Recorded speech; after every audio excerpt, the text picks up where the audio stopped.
ഇതെൻ്റെ ഫാമിലിയിൽ നടത്തിയൊരു റീയൂണിയൻ്റെ വിശേഷങ്ങളാണ്. പ്രത്യേകിച്ച് ഒരു കാരണവുമില്ലാതെയാണ് നമ്മളിന്ന് ഒത്തുകൂടിയത്. അതുകൊണ്ട് തന്നെ ഇന്നൊരു അടിപൊളി ദിവസമായിരുന്നു.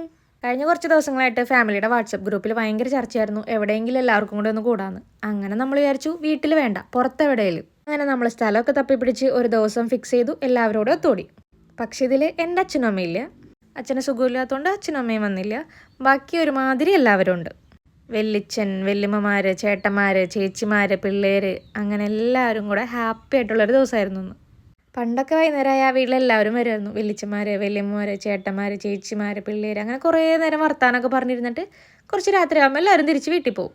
നമ്മുടെ എല്ലാവരുടെയും വീട് അടുത്തടുത്തായതുകൊണ്ടാണ് ഇങ്ങനെ. പക്ഷെ ഇപ്പോൾ കുറച്ചായിട്ട് അങ്ങനെയൊന്നും ഉണ്ടാവാറില്ല. ഇതിപ്പോൾ നമ്മൾ എല്ലാവരും കൂടെ പാട്ടൊക്കെ പാടിയിരിക്കുന്നൊരു സീനാണ്. ഇതെൻ്റെ വെല്ലിമ്മ. ഈ ഇരിപ്പ് കാണുമ്പോൾ നിങ്ങൾക്ക് എന്തെങ്കിലും തോന്നണ്ട? വഴിയിൽ ഇങ്ങനെ പിച്ചക്കാരിരുന്ന് പാട്ടൊക്കെ പാടില്ലേ, അതുപോലെ എനിക്കങ്ങനെ തോന്നി. പിന്നെ ഞാൻ എൻ്റെ പാട്ട് മ്യൂട്ട് ചെയ്തുകൊണ്ട് നിങ്ങളത് കേൾക്കാത്തതുകൊണ്ട് കുഴപ്പമില്ല. അതൊക്കെ പോട്ടെ. പാട്ട് നമ്മൾ എല്ലാവരും കൂടെ പാടി, അതായത് സ്പീക്കറിൽ പാട്ട് വെച്ചിട്ട് ചുറ്റും ഇരുന്നിട്ട് എല്ലാവരും കൂടെ പാടി എൻജോയ് ചെയ്യുന്ന സീനാണിത്. ഇതിൽ എല്ലാ പ്രായക്കാരും ഉണ്ട്. സത്യത്തിൽ എന്താ പറയാന്ന് എനിക്ക് കിട്ടണില്ല. കുറേ നാളുകൾക്ക് ശേഷമാണ് ഇങ്ങനെ ഫാമിലിയിൽ എല്ലാവരും കൂടെ ഒത്തുകൂടി എൻജോയ് ചെയ്യുന്നത്. അതിൻ്റെ ഒരു സന്തോഷം എനിക്ക് പറഞ്ഞറിയിക്കാൻ പറ്റില്ല. എല്ലാവർക്കും വിശേഷങ്ങൾ പറഞ്ഞിട്ട് തീരുന്നുണ്ടായിരുന്നില്ല. നമ്മളെല്ലാവരും കുറേ നാളുകളായിട്ട് ആഗ്രഹിക്കുന്നുണ്ട് ഇങ്ങനെ ഒരു മീറ്റപ്പ്. സത്യത്തിൽ ഒരു ടൂറ് പോകാമെന്നാണ് പ്ലാൻ ചെയ്തത്. പിന്നെ അത് കറങ്ങി തിരിഞ്ഞൊരു മീറ്റപ്പിലേക്ക് എത്തി. എന്തായാലും അത് നല്ലൊരു തീരുമാനമായിരുന്നു. നിങ്ങളും ഇങ്ങനെ നിങ്ങളുടെ ഫാമിലിയായിട്ടൊക്കെ കൂടാറുണ്ടോ? നിങ്ങൾക്കതൊക്കെ ഇഷ്ടമാണോ? എൻ്റെ അച്ഛനുൾപ്പെടെ അവർ 8 മക്കളാണ്, 6 ആണും 2 പെണ്ണും. എന്നിപ്പോൾ അതിൽ ഒരു വെല്ലിച്ചനും കുറച്ച് വെല്ലിമ്മമാരും പിന്നെ 2 അമ്മായിമാരും കൂടെ ഉണ്ട്.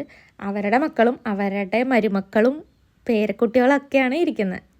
ഇത് നമ്മുടെ ഫാമിലി ഫുള്ളായിട്ടില്ല. ഇതിൽ ചില കുട്ടികൾ പഠിക്കാൻ പോയിട്ടുണ്ട്. പിന്നെ ഞാൻ നേരത്തെ പറഞ്ഞു എൻ്റെ അച്ഛനും അമ്മയില്ല. പിന്നെ ഒരു ചേച്ചിയും ഫാമിലിയും പുറത്തുണ്ട്, അവരില്ല. പിന്നെ അതുപോലെ വേറൊരു ചേച്ചിക്കും ഫാമിലിക്കും വരാൻ പറ്റിയിട്ടില്ല. പിന്നെ ഇതായത് എൻ്റെ വേറൊരു വെല്ലിമ്മ ശോഭ. ഈ തുള്ളണതല്ല, അത് വെല്ലിമ്മയുടെ മരുമോളാണ്. നമ്മുടെ വെല്ലിമ്മയുടെ ബർത്ത്ഡേ കൂടിയായിരുന്നു അന്ന്. അപ്പോൾ നമ്മളൊരു കേക്കൊക്കെ കട്ട് ചെയ്തു. സർപ്രൈസ് ആയതുകൊണ്ട് തന്നെ വെല്ലിമ്മ കരയൊക്കെ ചെയ്തു. ആ ഒരു സങ്കടമാണ് മുഖത്തുള്ളത്. പിന്നെ ഇതായത് നമ്മുടെ കുട്ടികൾക്ക് കളിക്കാനുള്ളതായിരുന്നു. പക്ഷെ നമ്മുടെ കുടുംബത്തിലെ കുറച്ച് മൂത്ത കുട്ടികൾ കൂടി ഇതിൻ്റെ കൂടെ കളിക്കാൻ ചേർന്നു. പക്ഷെ ഇത് നല്ല രസമായിരുന്നു. കുട്ടികളും കുറേ ഹാപ്പിയായി, നമ്മളും കുറേ ഹാപ്പിയായി. കുട്ടികൾക്ക് ഇതൊക്കെ ആദ്യമായിട്ടുള്ളൊരു എക്സ്പീരിയൻസ് ആണെന്ന് എനിക്ക് തോന്നുന്നത്. ഈ ഒരു വീഡിയോ എഡിറ്റ് ചെയ്യാതിരുന്നപ്പോഴാണ് എനിക്ക് കുറച്ചുകൂടെ നമ്മുടെ ഫാമിലി വ്ളോഗ്സൊക്കെ ഇടണമെന്ന് തോന്നിയത്. ശരിക്കും നല്ല രസമാണ് നമ്മുടെ ഫാമിലിയുടെ കൂടെ ഇരുന്നാൽ. കുറേ തമാശ, കുറേ കളിയാക്കൽ കണ്ട. ഇതൊക്കെ എൻ്റെ ചേട്ടന്മാരുടെ ഭാര്യമാരാ. അവർ ഈ കുട്ടികളുടെ കൂടെ കളിക്കുക. എന്തായാലും കുറേ സന്തോഷമായി ഇന്ന്. കഴിഞ്ഞിട്ടില്ല, ബാക്കി വിശേഷങ്ങൾ അടുത്ത വീഡിയോയിൽ പറയാം. അപ്പോൾ ഓക്കെ, ബൈ.